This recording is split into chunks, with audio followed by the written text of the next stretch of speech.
Cuando los monstruos y las obsesiones aparecen representadas en una variedad de historias, es cuando aparecen los monstruos verdaderos. De estos monstruos hablaremos el día de hoy, porque revisaremos el libro de cuentos Monstruos y Obsesiones de Rudy Terceros.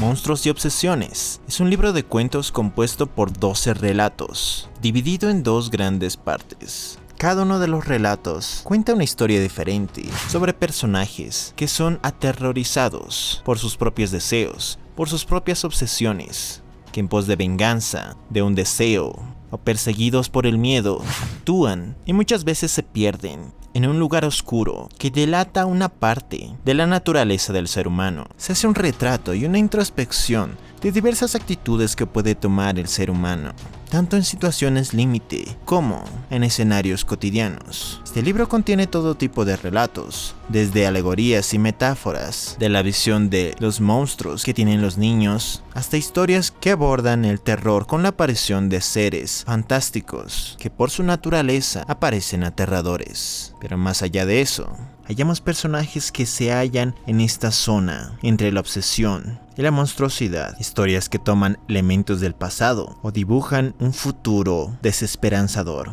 El yo se adentra en escenarios oscuros, de misterio, de terror, de suspenso, de búsqueda, de dolor, a los que su obsesión le lleva, que finalmente pueden convertirlo en un monstruo. Monstruos y Obsesiones, escrito por Rudy Terceros, fue publicado en 2018 por la editorial 3600. Pertenece al género del cuento y contiene 12 relatos variados tanto en su temática como en su forma. Rudy Terceros es un escritor boliviano, ganador del Premio Nacional de Literatura Infantil, que ha escrito obras como Las Andanzas de Dere, Lucas, una aventura en 4 patas y Aventuras de un pueblo perdido. Obras en contraste con este libro, cuyas temáticas son justamente la obsesión y el deseo de los personajes, y a su vez la figura del monstruo como un yo desdoblado, que no siempre aparece o se muestra de forma negativa, pero que sí aparece como una faceta oscura del ser humano. Entre estos relatos están Epidemia, la historia de una epidemia en una localidad que tiene un costo terrible, Crónica incompleta de un crimen imposible, que delata el estilo detectivesco del autor. Monstruos, un relato corto y metafórico de cómo un par de niños perciben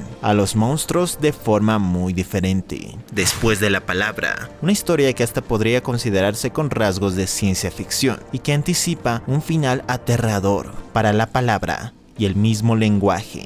Recuerdos soñados, una historia triste sobre la memoria, que narra la experiencia de una anciana que recibe a un extraño visitante por las noches. La única forma de quedar a mano, un relato perturbador sobre un juramento. Y la importancia de los cerillos de fósforo, un relato intrigante con rasgos detectivescos sobre un crimen, sobre una estudiante de derecho que revelará la verdad sobre un crimen que se creía ya resuelto. Como hemos dicho, los relatos del libro varían de uno a otro, algunos siendo extensos y trabajados incluso en partes, añadiendo anexos que podrían compararse con notas de periódico, y otros breves, contenidos en sí mismos, ya sea en su forma narrativa o a través de un largo diálogo. Pues según se cuenta en el mismo libro, para Rudy Terceros, la literatura sería una sola, y las divisiones de novela, cuento, etc. no serían sino maneras de narrar.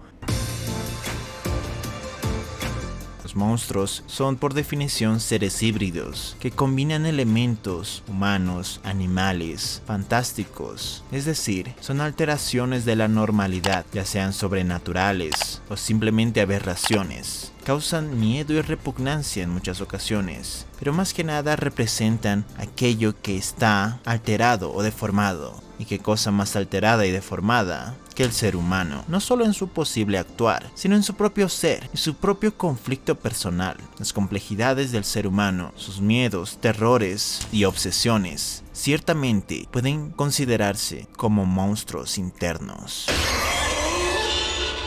Es parte de lo que muestra este libro, con sus relatos, ya sean historias realistas, casi detectivescas, historias mórbidas, con violencia y brutalidad, o historias con ciertos elementos fantásticos o sobrenaturales, todas recaen en lo mismo, en una representación psicológica de la faceta oscura del ser humano cuando persigue a algo o a alguien en una obsesión compulsiva. Como este viaje puede fácilmente transformarlo, deformarlo o simplemente revelar cómo es su verdadera naturaleza monstruosa. Entonces, recuerda leer Monstruos y Obsesiones de Rudy Terceros. Y recuerda también que yo soy Piper, y si quieres más contenido literario, puedes suscribirte y pegarle clic a esa campanita. Te mando un abrazo y nos vemos en otro video.